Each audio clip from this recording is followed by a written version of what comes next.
Muy bien, buenas tardes, bienvenidos a esta presentación que en esta ocasión nos la va a impartir la doctora Silvana Guadalupe Navarro Jiménez. Ella es licenciada y tiene una maestría en física por la Universidad Nacional Autónoma de México. Tiene un doctorado en astrofísica por la Universidad de La Laguna, España. Tiene estancias de investigación en el IPAC, en el IAC, en la UNAM, en la UAN-SPM, en la Universidad de Coruña. Sus nombramientos previos es jefe de la Delegación de Cananea del Instituto de Astrofísica, Óptica y Electrónica, es investigador asociado del INAOE, es investigador postdoctoral en el Instituto de Astrofísica de Canarias y actualmente es profesor investigador titular B en el Instituto de Astronomía y Meteorología de la Universidad de Ojara. Muchísimas gracias, Silvana, por estar con nosotros esta ocasión, con esta interesante conferencia, que en esta ocasión es del Stunik a Artemis. Muy bien, pues, adelante, muchas gracias. Gracias a ti. Gracias por la invitación. Y bueno, voy a compartir pantalla para que lo veamos. Tú estás grabando, ¿verdad? Sí. Ok, bien.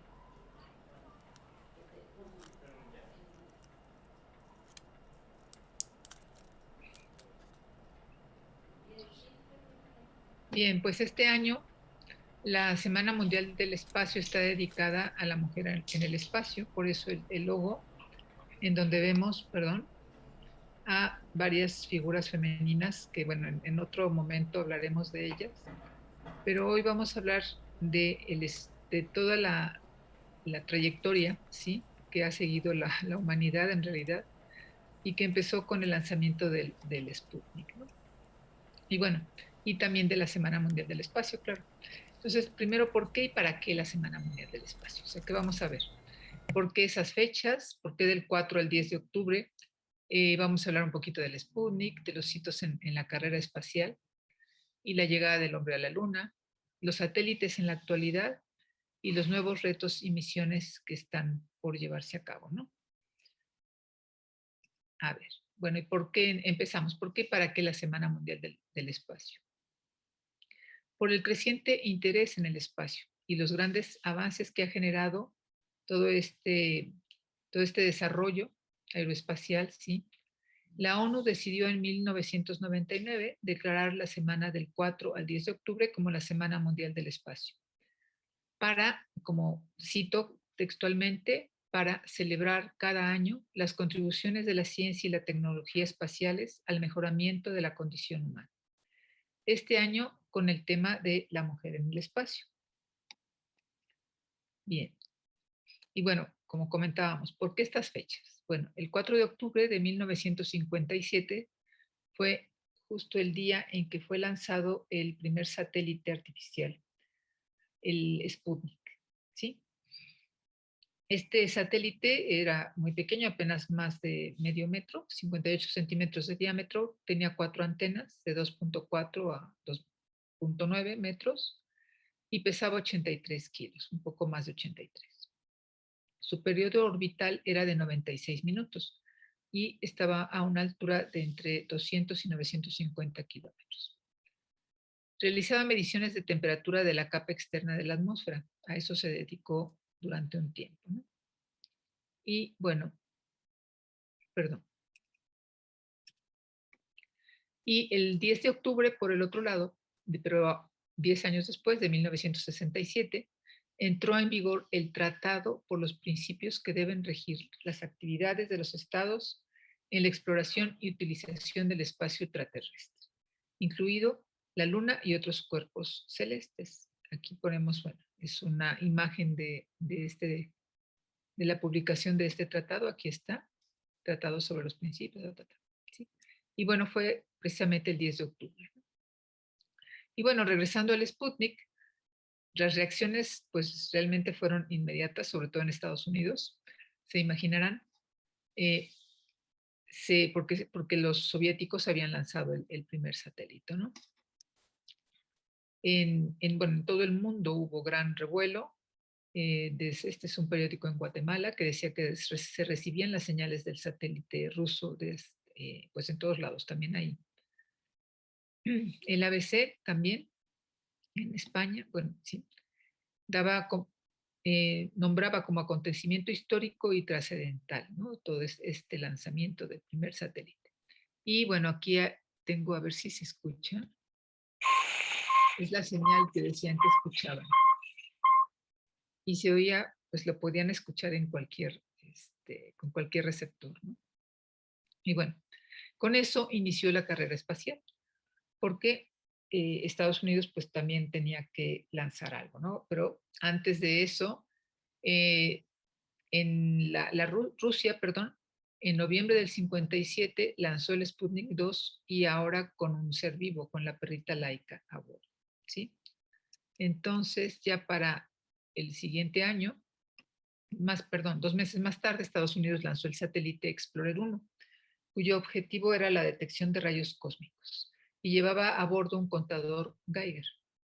Ese satélite permitió también el descubrimiento de los anillos de Van Allen, llamados así por el diseñador de la instrumentación del satélite, quien predijo también su existencia, y detectaba eh, protones con energías muy altas, mayores de 30 megaelectronvolts, o electrones también con energías muy altas del orden de 3 megaelectronvolts. Y estos anillos, o sea, lo que detectó, posteriormente fueron confirmados con el Explorer 3, con el tercer satélite de esta serie de los Explorer. Aquí están las características, ¿no? De era bastante, tenía otra geometría, digamos, ¿no?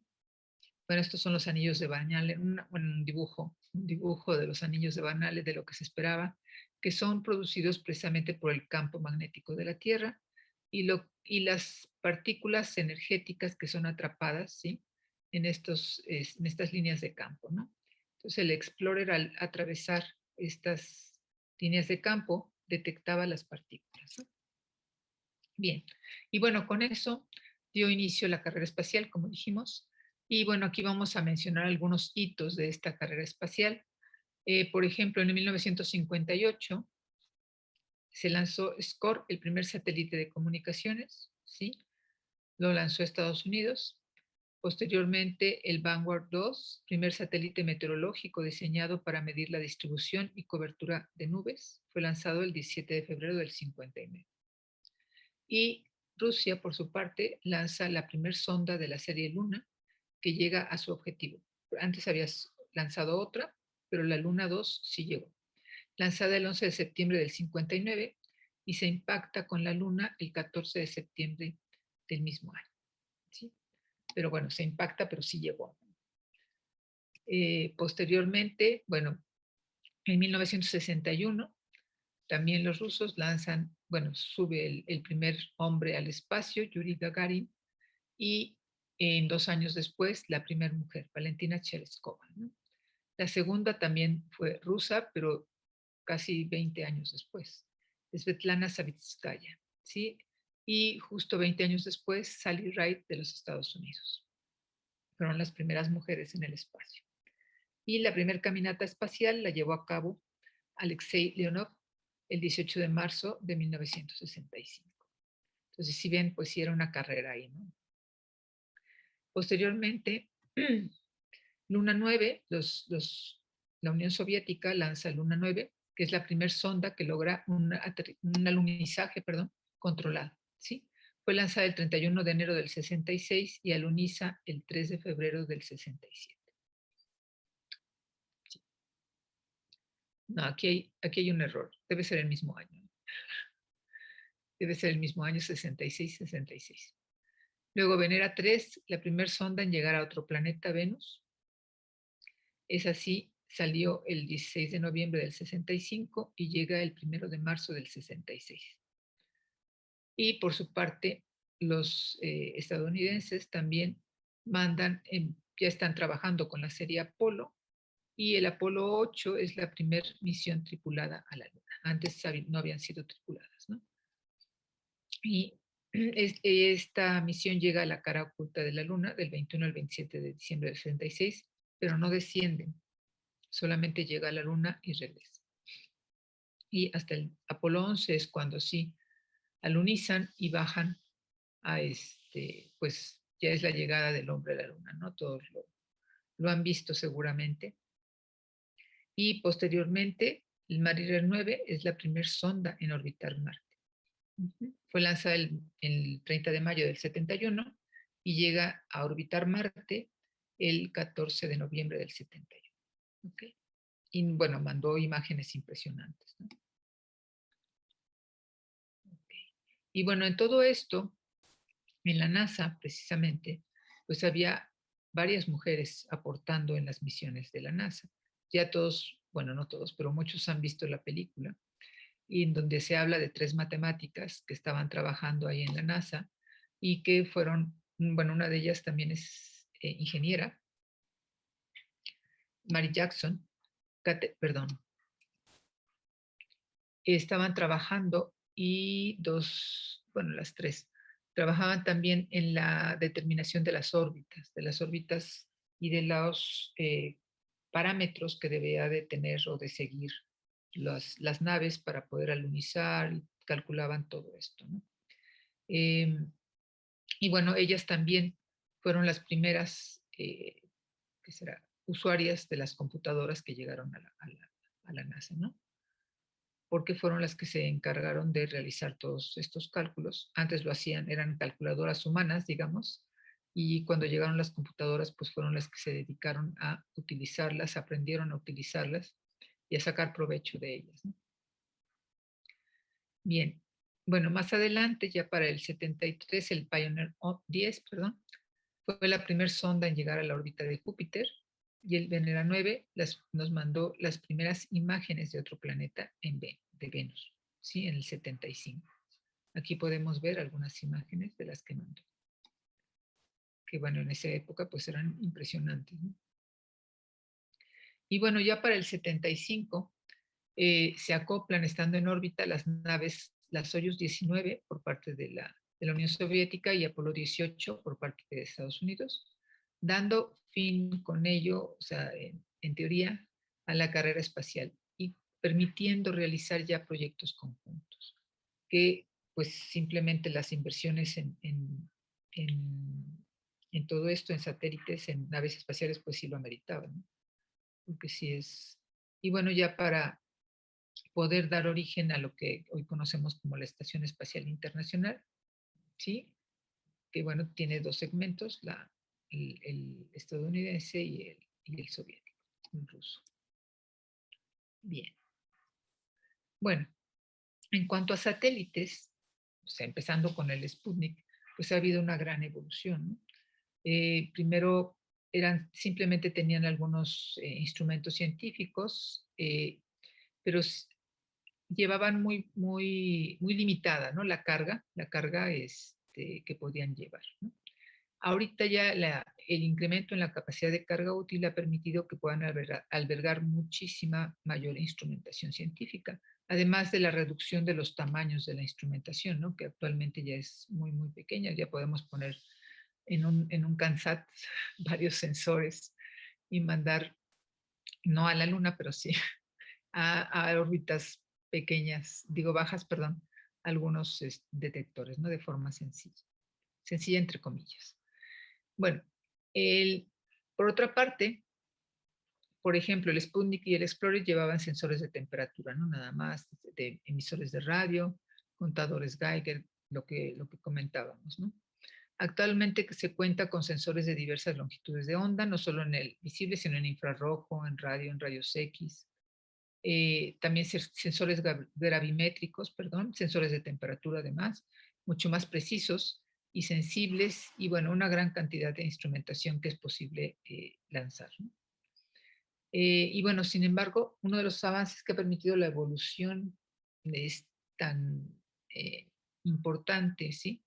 Y la explotación comercial de los satélites y científica, claro, han sido las celdas solares, ¿no? Pues les permite tener una mucho mayor vida útil y autonomía. Si antes con baterías, pues solamente tenían una vida útil muy pequeña, ahora como son recargables, pueden tener una vida útil de muchos años, ¿no? Y una mayor autonomía también. Pueden ellos mismos corregir órbitas o cosas así, ¿no? Si hay alguna pequeña variación.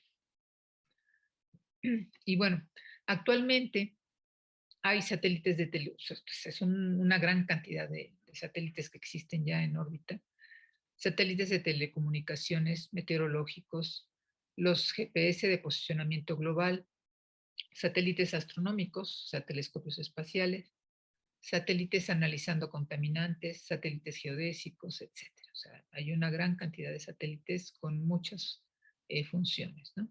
Aquí hay un ejemplo de algunos de ellos. Bueno, aquí está el Landsat, me parece. Bueno, de los que he oído hablar. No, no los conozco, de los que he oído hablar. El Aquarius, Aura, aquí está, etcétera. Ahorita vamos a hablar de algunos de ellos, ¿no? Pero sí son una gran cantidad ya de satélites. Los satélites pueden ser por su tipo de órbita, los llamamos geoestacionarios porque siempre están sobre la misma posición de la Tierra, ¿sí? Es decir, su periodo de traslación alrededor de la Tierra es igual al periodo de rotación de la misma, ¿no? Entonces, pues siempre están sobre el mismo sitio. Por eso se les llaman geoestacionarios. Están a una órbita de 35.786 kilómetros de altura, ¿sí? Y llevan una velocidad aproximada de unos 10.900 kilómetros por hora. Su vida útil, pues es variable, ¿no? Pero se habla de unos 15 años, algunos pueden durar más, ¿no? Y bueno, como están en una órbita muy alta, pues tienen una menor resolución que los satélites de órbita baja, ¿no? Sin embargo, los de órbita baja tienen eh, un periodo orbital mucho más pequeño y entonces se necesita toda una red, ¿sí? Para asegurar una cobertura, ¿sí?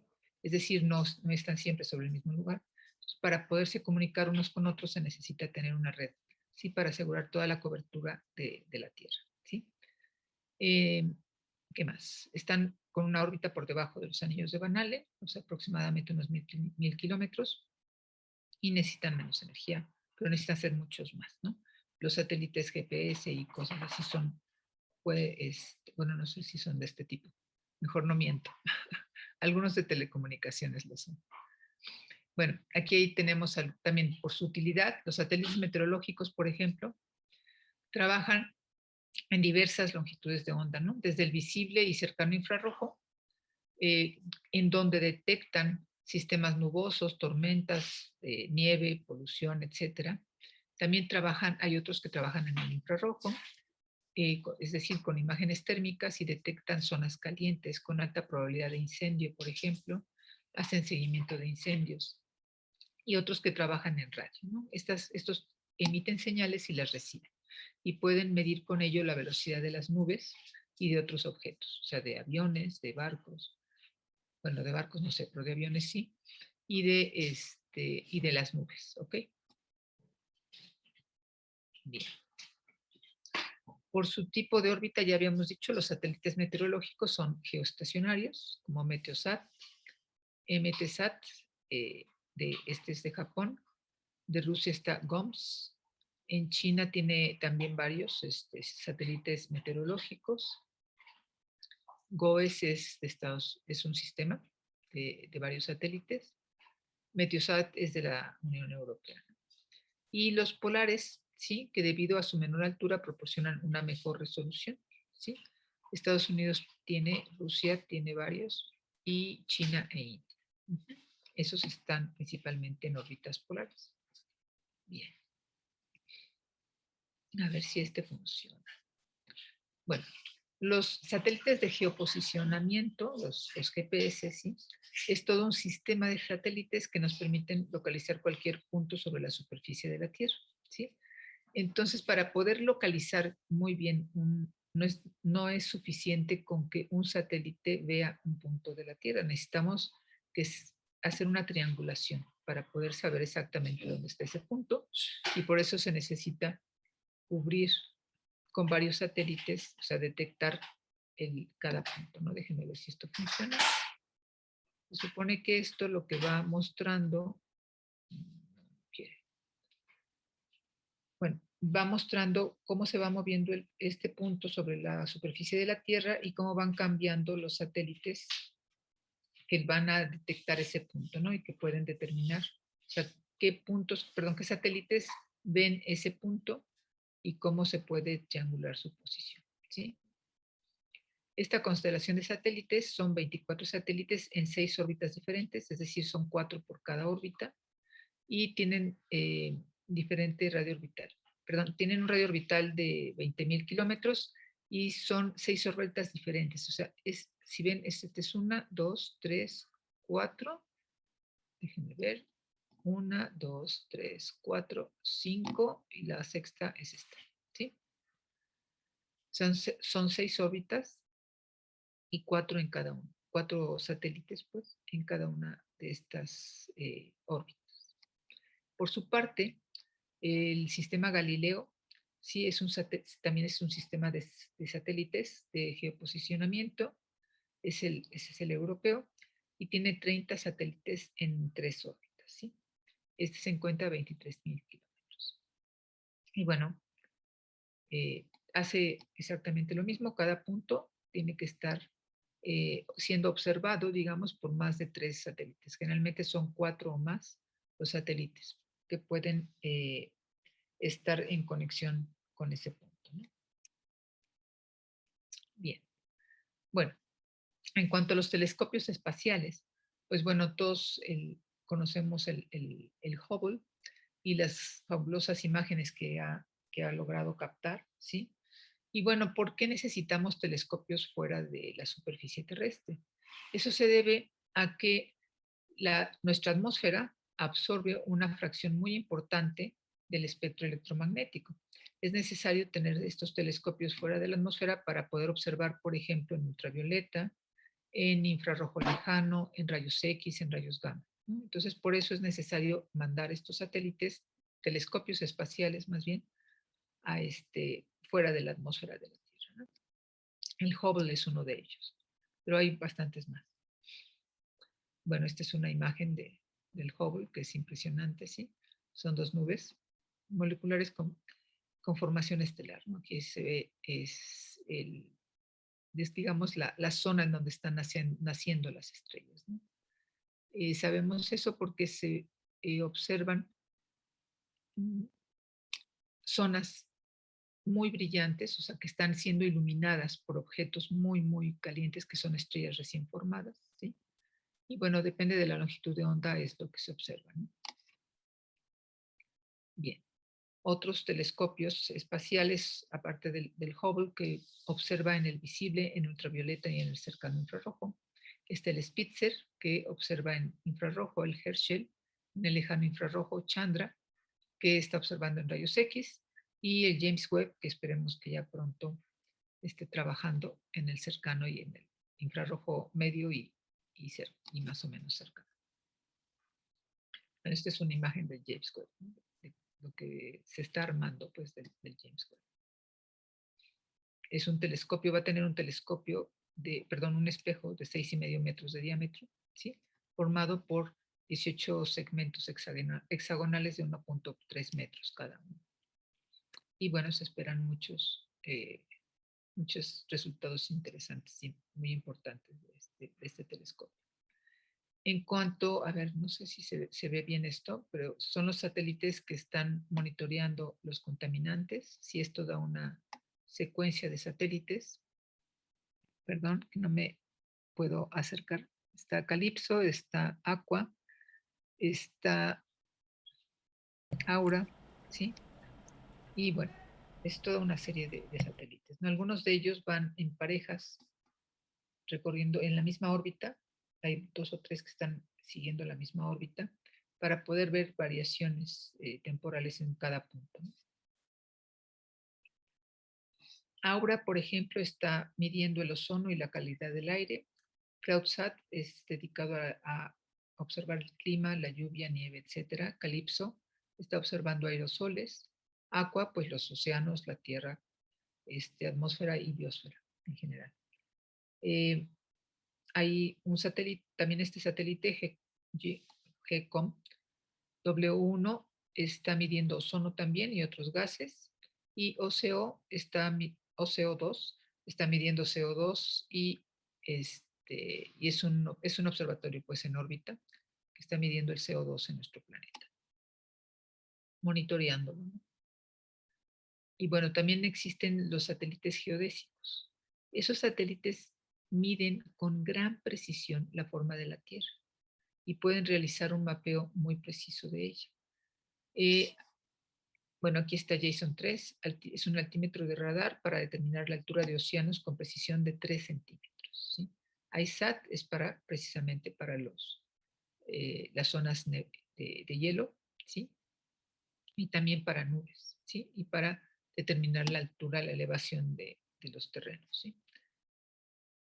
El láser bueno, el satélite geodinámico láser, la GEOS, sí es un satélite pasivo. Está hecho de un material muy, muy denso y está cubierto, lo vemos aquí, por 426 espejos cúbicos que reflejan los láseres que se envían desde la Tierra. Aquí se lanzan desde la Tierra láser, se refleja aquí y lo regresa, ¿sí? Y con eso se pueden determinar distancias con mucha, mucha precisión, ¿sí? Bueno, y bueno, pues los nuevos retos y nuevas misiones que hay actualmente, que ya muchos han escuchado, pues es el llegar a Marte, el volver a la Luna, ¿sí? Actualmente ya se tienen sondas en Marte ya han realizado una cartografía muy, muy detallada de Marte y ya se tienen ahora los rovers en la superficie. A Venus también ya se han mandado sondas, se tienen noticias, ¿no?, recientes de Venus. Y bueno, se piensa la llegada, el regreso más bien del hombre a la Luna y después a Marte, ¿no? Y bueno, en un futuro, si es posible, pues la salida del sistema solar. Sí han salido sondas del sistema solar, pero alguna misión tripulada nunca, ¿no? Solamente sondas.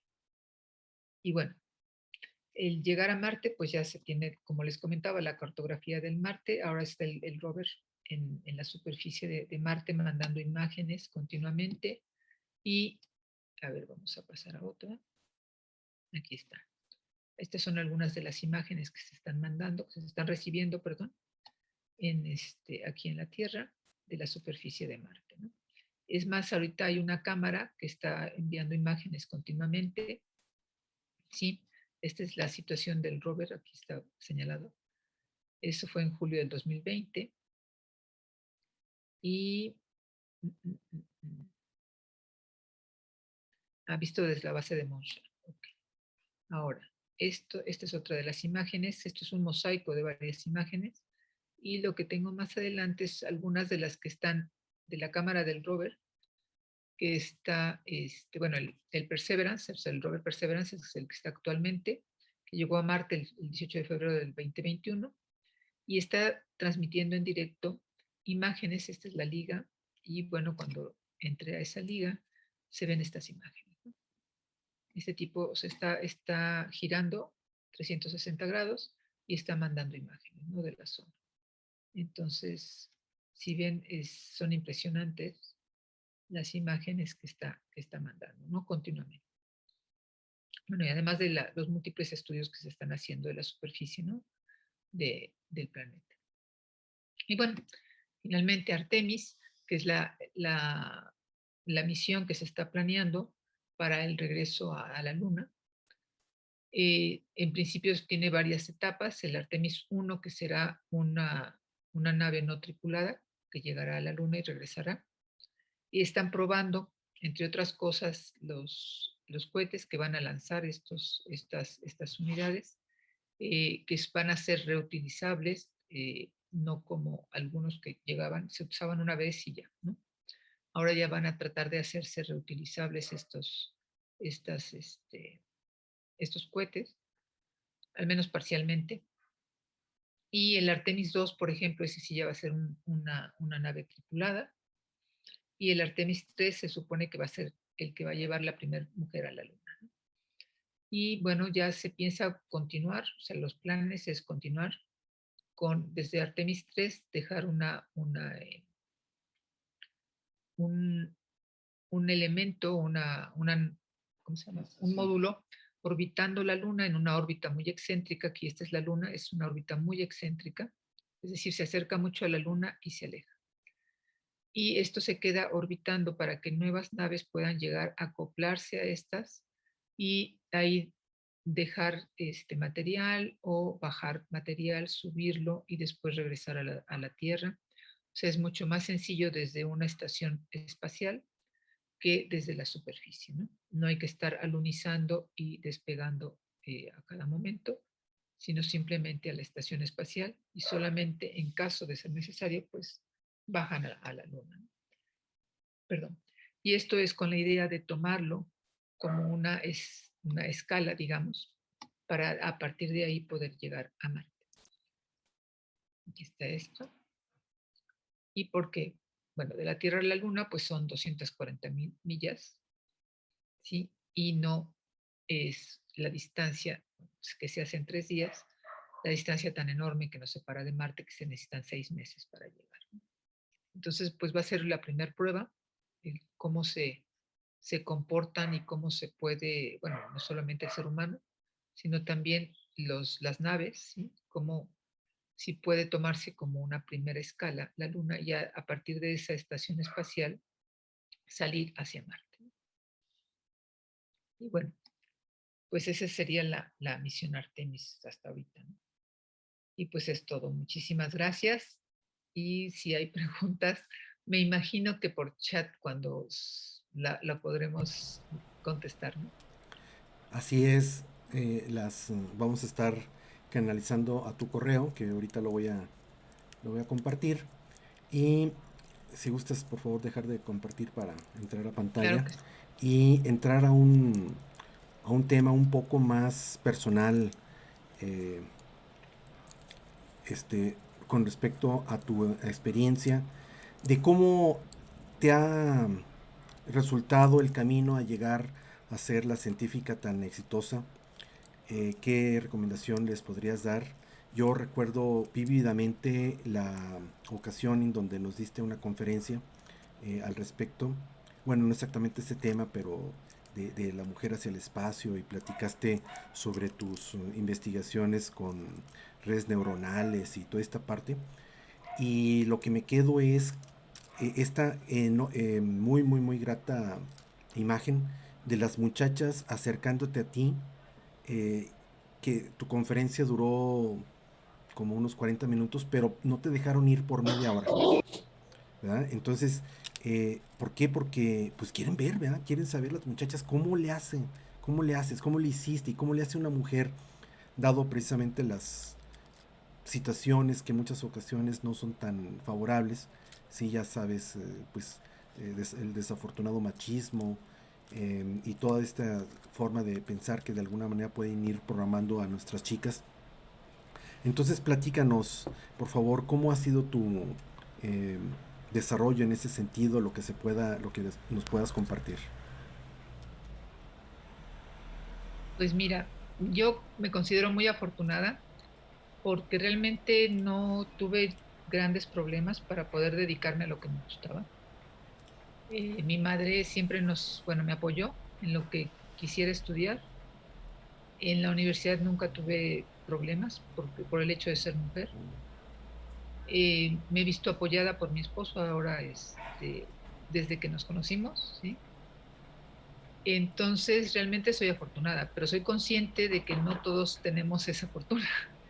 Soy consciente de que hay muchas chicas que les dicen, pero ¿para qué estudias? Simplemente, o sea, si te vas a casar, ¿no? O cosas así. O ¿para qué estudias pues física, por ejemplo? Bueno, es lo que me decían a mí, te vas a morir de hambre. Pues así, pero bueno, se puede vivir, se puede sobrevivir sin problema. Hay muchas chicas que sí, que sobre todo yo creo que es cuestión de educación que cuesta mucho ir cambiando esos paradigmas, ¿sí? No se puede hacer de un día para otro. Eso afortunadamente ya hay bueno, en México, en todo el mundo y también en México se está evolucionando en ese sentido. Ya las chicas ya no piensan así, ya tienen otros intereses, ya después hasta es difícil que no ven al matrimonio como un fin, o sea, como algo que quieran, sino si pasa, bueno, y si no, no pasa nada, ¿no? Eh, sí ha evolucionado bastante ya la concepción esta, la mentalidad, pero aún todavía queda, ¿no? Todavía queda. Y yo lo que comentaba hace un rato, le digo, es que debería no sé, no debería de ser necesario hacer este tipo de semanas dedicadas a la mujer en el espacio. Debería ser algo normal. O sea, debería ser, o sea, cuando lleguemos a eso, que sea normal. Da lo mismo si es mujer o si es hombre el que va a ir a la luna da lo mismo. ¿Por qué hay que, la primer mujer en la luna? Pues debería de ser lo mismo y no lo es. Entonces, eso es lo que pues hace notar, ¿no? Que no, que falta todavía educarnos, evolucionar en ese sentido. Y pues creo que las chicas, los jóvenes están un poquito ya más acostumbrados a eso. Y qué bueno que siga así, que sigamos evolucionando y ojalá que ya pronto pues sea de lo más normal, ¿no? De lo más normal que una mujer o un hombre vaya a la luna o sea ingeniero o sea lo que él quiera, ¿no? O lo que ella quiera, ¿no? Sí, tienes razón, este asombro, ¿no? Que nos da una científica, una ingeniera. O sea, coincido completamente, pues que debería ser la persona, ¿verdad? Que llega a ese punto, más sin embargo, tú y yo sabemos que no es tan así. De hecho, la misma forma de estar diciendo este tipo de cosas ya están señalando. Y entonces está abriendo precisamente la evidencia de esta diferencia. No debería de ser. Más sin embargo, bueno, pues la realidad para muchas personas pudiera ser muy diferente. Y, y bueno, en este sentido, eh, por último, una recomendación, algo que les quieras compartir a las chicas como inspiración. eh, y mírame, otra vez dirigiéndome a las chicas, siendo que debería ser hacia todos, más sin embargo, siguiendo este contexto, ¿verdad? Del año, sería de esa forma, aunque debería de ser pues para todos. ¿O alguna recomendación, algún ejemplo, alguna inspiración que les quieras dar a la juventud en general? Claro, claro que sí. Es, como tú dices, es para todos y creo que todos deben de perseguir sus sueños, dedicarse a lo que les gusta. O sea, es maravilloso que puedan trabajar en lo que les gusta, porque no va a ser un trabajo, va a ser un gozo, lo van a disfrutar. Entonces, que traten de hacer y luchar por formarse y por lograr ser muy buenos, porque además si les gusta van a hacerlo, van a ser muy buenos en su campo y lo van a disfrutar. Entonces, que sigan sus sueños y lo que en verdad quieren, algo que les apasione, que busquen lo que les apasiona y que eso lo sigan y que se desarrollen a, a lo que, a su máximo potencial. Excelente. Pues muchísimas gracias por tu tiempo. Espero que el próximo año ya nos podamos ver en Y otras condiciones, ¿verdad? Es una delicia platicar contigo y que nos platiques en su momento de estos avances científicos que estás haciendo con respecto a la integración de inteligencia artificial, todas estas cosas en las que estás metida y que pues sirvamos, ¿verdad? De alguna manera de inspiración para investigación de alto nivel, la investigación, esta parte maravillosa que me parece que tú y yo compartimos, que es el poder comunicarnos con personas en cualquier parte del mundo y que estamos enfocados en ese sentido. Eso, pues a mí la ciencia me parece, si algo me queda pues de la ciencia es esto, ¿no? Esta capacidad, este gozo, ¿verdad? Por compartir lo que estamos precisamente descubriendo. Alguien, como nos dijeron en alguna ocasión, vamos sobre hombros de gigantes, ¿verdad? Entonces, pues ojalá que el año que entra tengamos el gusto de tenerte en presencial. Silvana, claro, muchísimas gracias por tu tiempo y estamos en espera de que el próximo año ya nos podamos